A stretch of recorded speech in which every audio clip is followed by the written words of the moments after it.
Hey guys, my name's Khadroth, and today I'm going to be talking to you about JP's newest anniversary unit, U-Olga Marie, aka Olga Marie Animosphere, who is finally returning to FGO. Obviously, everybody's really ecstatic about her. I'm not going to waste too much time flapping my gums. She's a strong unit. Let's get right in and let's talk about her. So, right off the bat, she is an unbeast. This is not your normal class. Obviously, a lot of people were expecting her to just be a beast, but she is a little bit different in the sense that she kind of functions a little bit like a ruler instead of a beast. But keep in mind that she still, for all intents and purposes, is a beast. We'll talk about that a little bit more.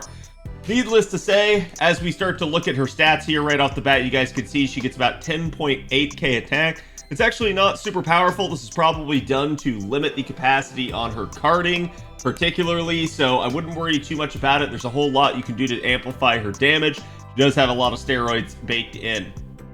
Her HP value is also going to be at about 15k. This is at least beefy for her. It's definitely going to help her stay alive down the stretch and things, especially given the fact she does have a demerit on one of her skills that actually does drain the party's HP.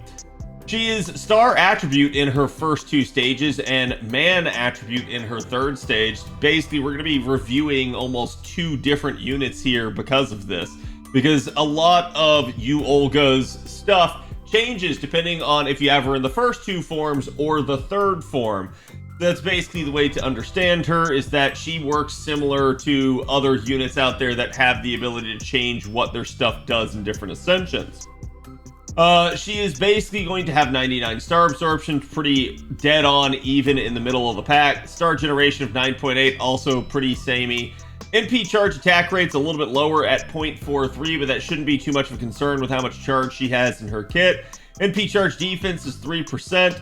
Her death rate is 18.3, which is at least lower than average, and her alignment is lawful evil in stage 1 and 2, and lawful good in stage 3. Her gender is female. Her basic traits are Divinity, Intima Elish Nullification, Humanoid, and Servant, which is not a whole lot, but she does get different traits depending on which stage she's in. So if she is in the first two Ascension stages, she will get Giant, Space Flightable Servant, and Super Large. And if she's in the third stage, she will get Defender, Hominide Servant, and Living Human. Definitely some interesting stuff there. Her overall deck is double Buster, double Arts with a single quick card here. Definitely nothing too crazy about this. It's just a good solid deck. And we do have pretty good hit counts on it, though I did see some people lamenting over the fact that, unfortunately, unlike in LB7, U-Olga does not have her actual AoE Buster attack. So that is something that they removed, probably because of the ramifications of certain attacks. I think they saw just how strong units that can self-card lock all of their own cards can be with regards to the likes of Seal, and I think they probably wanted to dial that back in after a little bit there, and that's probably why we don't see it in this form. Now, I told you her class is a little bit weird, so you guys can see she has a lot of the same advantages and disadvantages that a ruler would have. The exception being that she's also effective against foreigners. But it doesn't really stop there, because true to her form in being a beast, she actually will have semi-effectiveness against pretty much every class in the game, and it's really just going to depend on what you're trying to do, because it will depend on her Ascension level that you keep her in, and again, it is just going to be an interesting thing compared to other beasts that naturally have like either a bonus against the extra classes like in Space Arish's case, or a bonus against the Knight and Cavalry classes like in Draco's case.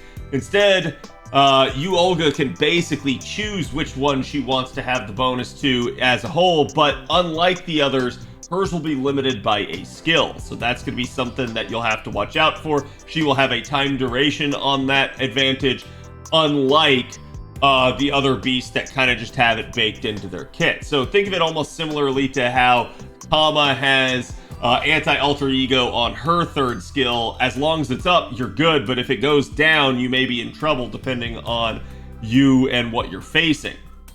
So basically, as we look to the first skill here, you guys can see she has a whole laundry list of effects.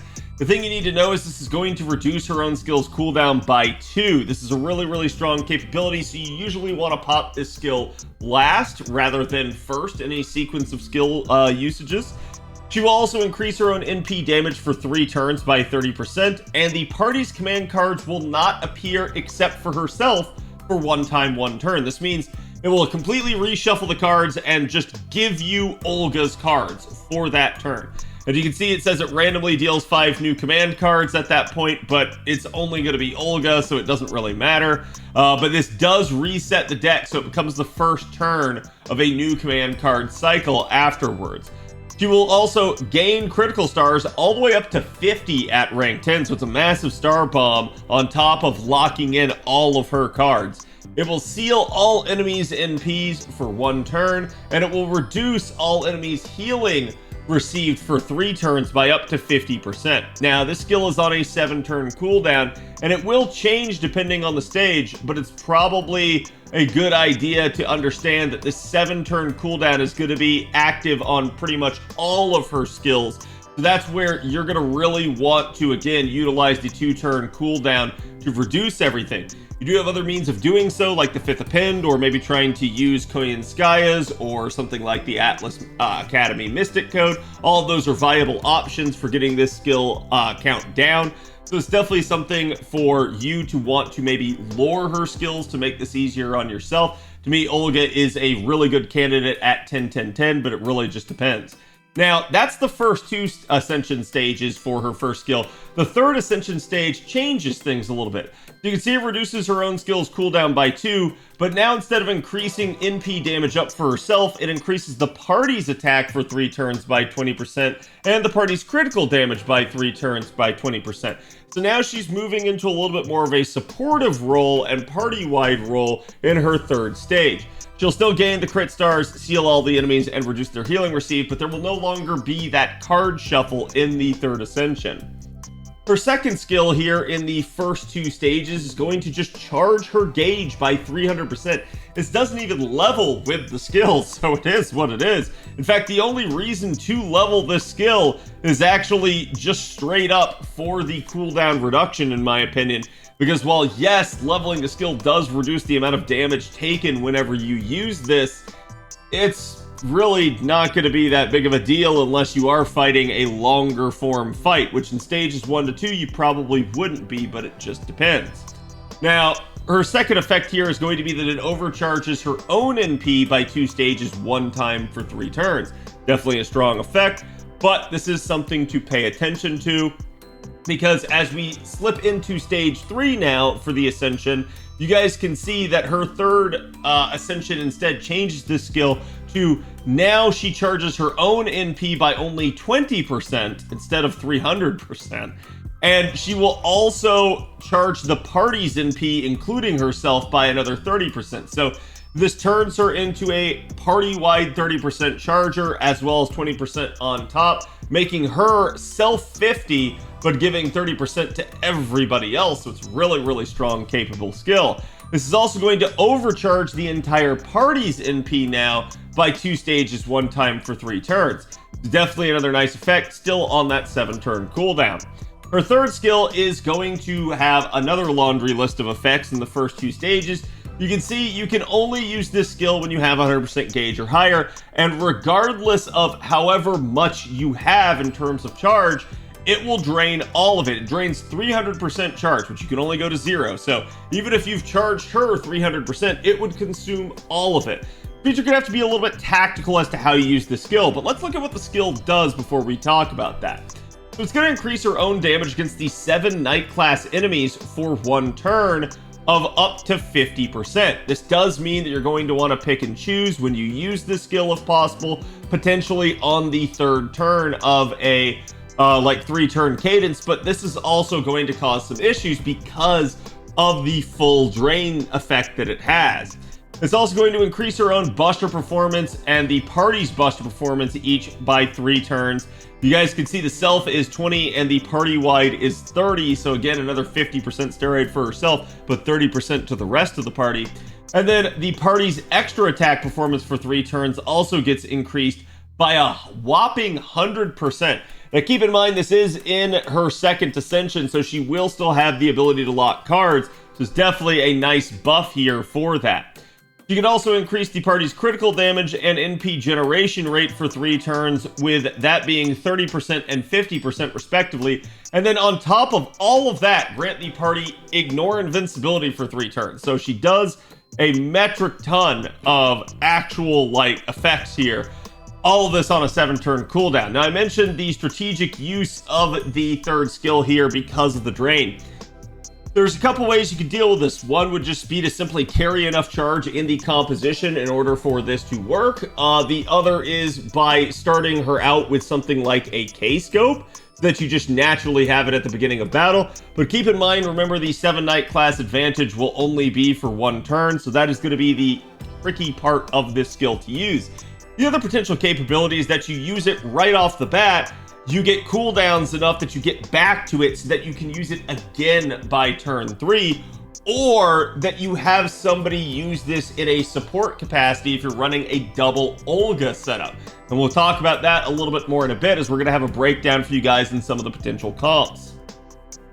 Her third stage is going to change this skill though. It's basically going to have similar effects, only now it's going to increase damage against all extra class enemies, including beasts, that are available to you by that 50% for 1 turn. So instead of it now being the 7 base classes, it is now the extra classes instead.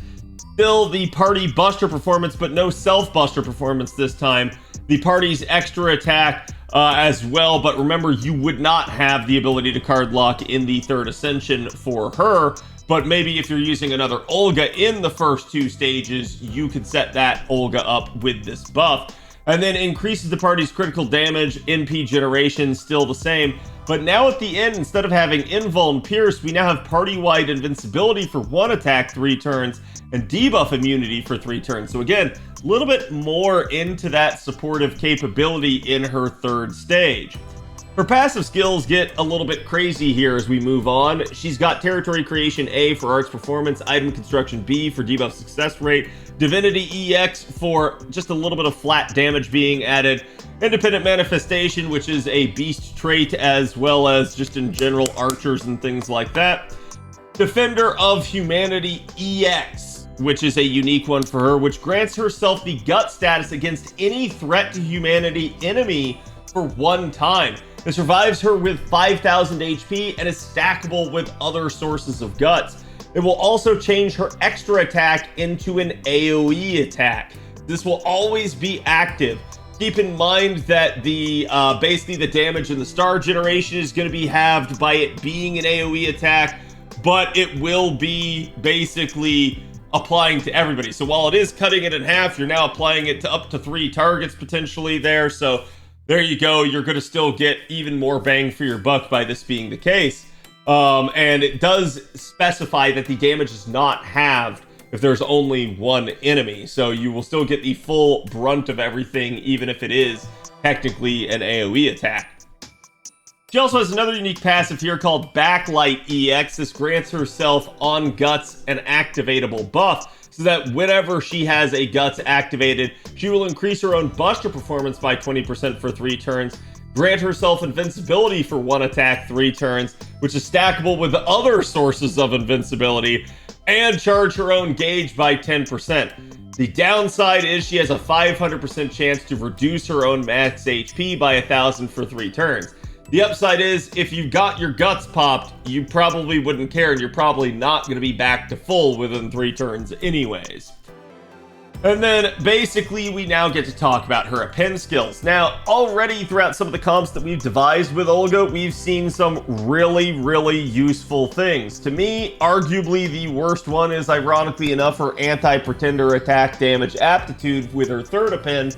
But given the fact that she does have that capability in her third Ascension to have extra damage against pretenders, this, in theory, is still not that bad. The fourth skill, also having special attack finesse improvement, might also not be that good, just depending. More crit damage is always welcome, but at the end of the day, you probably have higher priorities. Particularly skill reloading, the fifth append, probably going to be one of your biggest ones. Another one will also be mana loading, especially if you're using her in her third ascension, as remember, she will not have the whole 300% charge gimmick there. Instead, she's going to have 50% for herself and 30% for the party. So if you're running her alongside Ace or another Olga, you're going to get some party charge out of them, but having something like the mana loading would just make you get to that first NP all the easier and not have to worry about it too much. And then obviously the extra attack Finesse will have some additional value given the fact that, again, it does turn it into an AoE attack, and if you are using that third skill, you're already getting a 100% boost. Why not get 50% more from an extra attack append? Now, looking at her Noble Phantasm, this is the same regardless of her Ascension. This is going to be a 5-hit AoE Buster attack. It will reduce all enemies' quick arts and Buster resistance before damage goes out by 20% for 1 turn. It's then going to deal damage to all enemies, increase the party's attack for 3 turns, and charge the party's NP gauge by 10%. It will also charge the NP gauge of any allies that are man, star, or living human attribute by 10%, of which no matter her form, Olga is. So therefore, Olga will always get 20% on the back end of her NP as if she was like a saber face like Artoria or Lartoria. So it's a really interesting thing in that regard, but it is something that, depending on your usage with, say, someone like Oberon, you maybe need to be careful about the drain effect on the back end of his charge, but as long as you structure things appropriately, you should be good. Now, the interesting part about this is the attack up effect for the party actually scales with NP level, and it first jumps by 10% as you go to NP2, and then another 5% by NP3, though then admittedly you only get 5% more by NP5, so it does start to degrade a little bit. But it is an interesting thing that they didn't just make her damage outright scale, they also made one of the buffs on her NP scale, kind of to incentivize everybody to roll for a little bit more, almost like they did just given out a insane sum of quartz. But I digress. I did hear FGO managed to hit #1 in sales again, despite them giving out 1,000 quartz to a lot of people. So it is what it is, but I'm gonna say this is definitely an interesting thing that they've designed her this way. Her overcharge effect deals extra damage against enemies with man or star attribute status, so she is basically going to be super effective against them. It's definitely an interesting thing for her, as she already has quite a bit of capability nonetheless. So that is her overall kit. Let's talk about some craft essence suggestions for her. Obviously, there's going to be a lot of times you're going to be able to start from 0 with her. Therefore, things like Black Grail, Rising Mud Rain, if you've got the super effective overcharge, or even like Heaven's Feel, anything that you can think could work from 0% starting charge. Angel's Song, Dragonkin being the 4 and 3-star versions of this type of CE would be effective. But there's also some other good welfare CEs and Cs where maybe if you didn't have something like Black Grail, they could still be useful to you. Something like Heroine Ellie Chan's Adventure, Demon King of the 6th Heaven, Pharaoh Chocolatl, and Valentine's Witches could all potentially be good. Now, that's for the first 2 forms. We're talking about the 3rd form, though. Specifically, this is where Valentine Witches would be a little bit better because, again, in the 1st form, you're probably not going to need the Invuln Pierce. So, as we look to something like that, starting her out from 0, that could definitely be a thing, because we do have the 50% charge mechanic. Something like Cranking can also be really good. Seaway Meteor Shower is another decent one that would also provide the Invuln Pierce. Summer Break is one that we just got here on NA from the male summer banners. This one is Defense Ignore that could work. So there's a lot of potential capability for different craft essences. And like we mentioned, there's other things like K-Scope where you can start her out at full and manage to get away with a little bit of stuff. So let's talk charge scenarios for Olga. On screen, you guys can see 3 different scenarios that we kind of mocked up here, including one in her 1st and 2nd ascensions with her 5th append, and then also utilizing Merlin, Koyanskaya, and Oberon, Definitely some interesting capability there, as you'd be able to get back to her 100% charge by wave 3. Though technically in that scenario, you don't even need Oberon. You could just make do with just about anybody that can provide an additional 20% there, or just take a double 50% charger if you really wanted to. You don't even really need the extra 20%. You basically only need, in that type of scenario, Koyanskaya and 30% to make this sort of thing work. And then in the next one, we have Olga in Ascension 3, also with the 5th append unlocked. This one, we're going to be starting her out with still no charge, but basically giving her kind of her skills right off the bat to get the 50% and still getting back to it, because we'll be utilizing a single Koyanskaya plus her first skill for the cooldown reduction combined with the 5th append in order to be able to get back in time despite that 7-turn cooldown. We would be using double Oberon in this scenario to make it work, and you guys can see it is capable. The only issue with something like this might be the order of operations, so just be careful with that. And then, as you can see here in Ascensions 1 and 2, if you manage to have her her mana loading and cooldown reduction appends, basically you would be able to operate, assuming you started her out kind of operating with the 3rd skill popped here, but it'd be the same deal where you did double Oberon and Koyanskaya. It's just going to be one of those deals where this is a little bit more possible due to the ability to get back to the charge, but it's because she's in the first 2 Ascensions that she can give herself the 300% instead.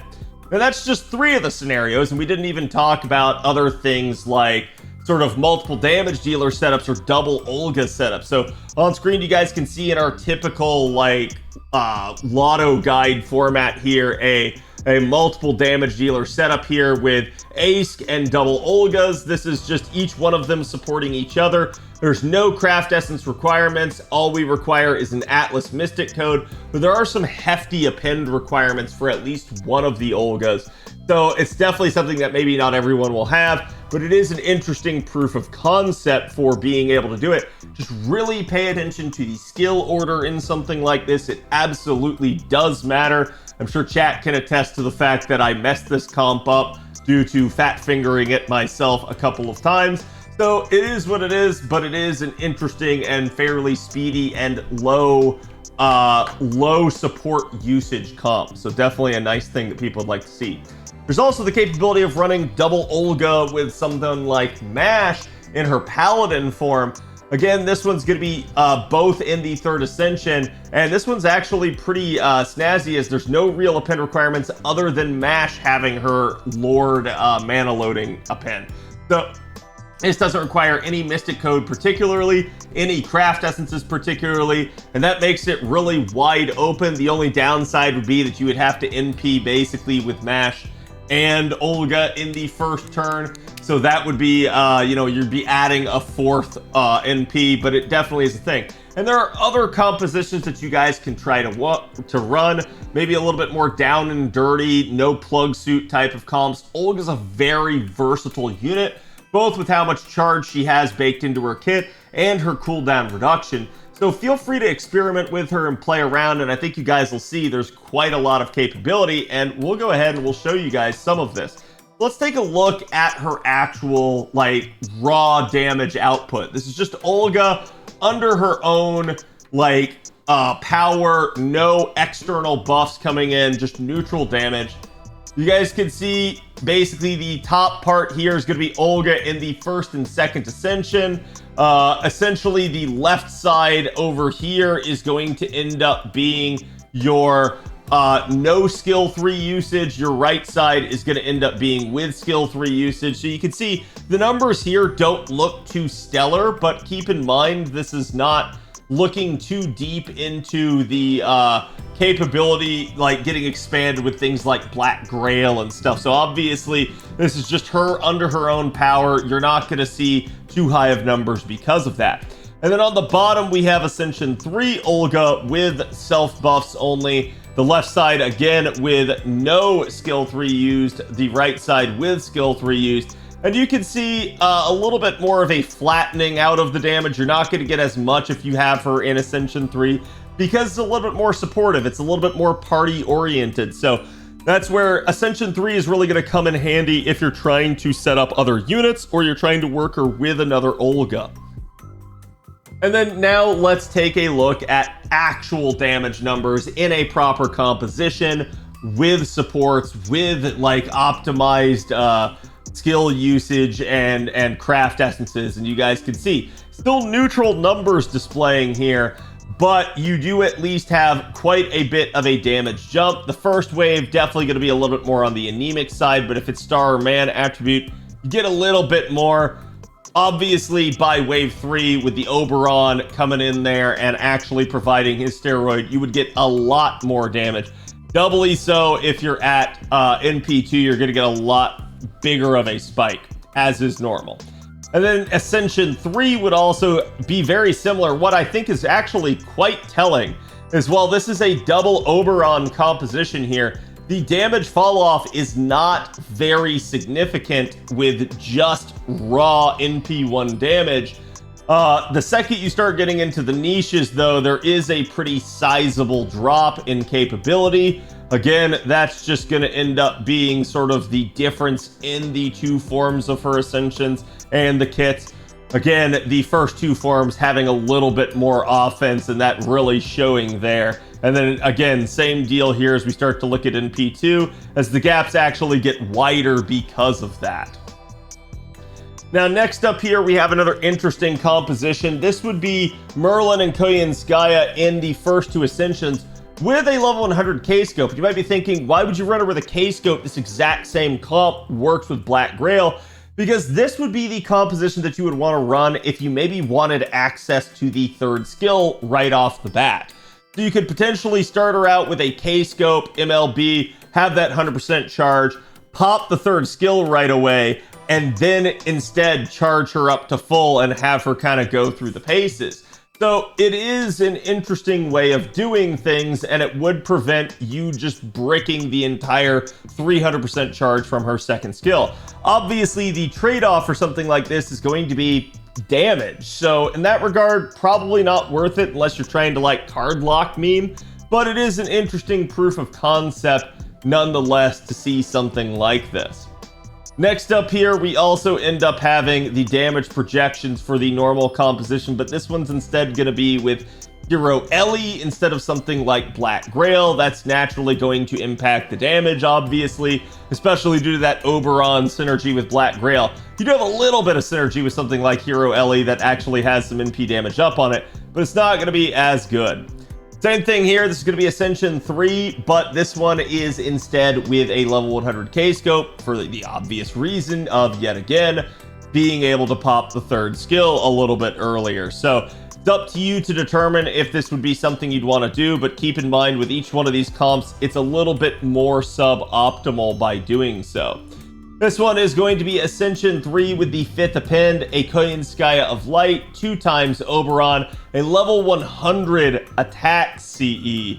Basically 20% NP damage, which is just kind of a generic setup. There's a lot of CEs out there that can get something like that. So this doesn't assume any sort of starting charge. It doesn't assume any other additional effects, but just kind of a baseline number for you guys to kind of look at here. But let's go ahead and let's compare to somebody like Metatron John that just came out on JP with Ordeal Call 4. So Meta John's kind of best composition there is going to be something like Cranking. This is naturally going to impact damage numbers. So as you guys can see, it's actually not going to be as good as some of U-Olgas. You may be thinking, why are we comparing a ruler to U-Olga? Well, think back to the beginning of the video where I told you guys that a lot of U-Olga's actual capability kind of works the same way as a ruler. So comparing against rulers is actually a pretty fair and interesting comparison. But you can see there is quite a bit of a damage jump against another Buster ruler there. And then obviously we have units like Karen that are out there that are still kind of just pushing the envelope for the type of raw damage output that a sort of ruler can do. Karen has long been one of the top dogs in that class. And we also have young Moriarty coming in here at about 420. So both of them compare very favorably to Olga at this point. with her kind of coming in here, only really beating them if the star or man niche is in play for her. Otherwise, they are just going to end up kind of having a better overall performance than her. So that is an interesting thing nonetheless. The difference is that Olga will be more versatile than they will be. Olga will have that capability to be at least semi-effective against some of the other either extra classes or base classes, so that's going to be a feather in her cap that they will not necessarily have. And then, interestingly enough, like I said, she's like a ruler, but she also has effectiveness against foreigners. So comparing to Kukul Khan is another interesting one, and you guys can actually see if it's man attribute, ironically enough, you have Olga managing to kind of come in here and actually out damage Kukul point for point against that, which I find just actually insane. So where Kukul really does win then at that point is against Earth and threat to humanity niches.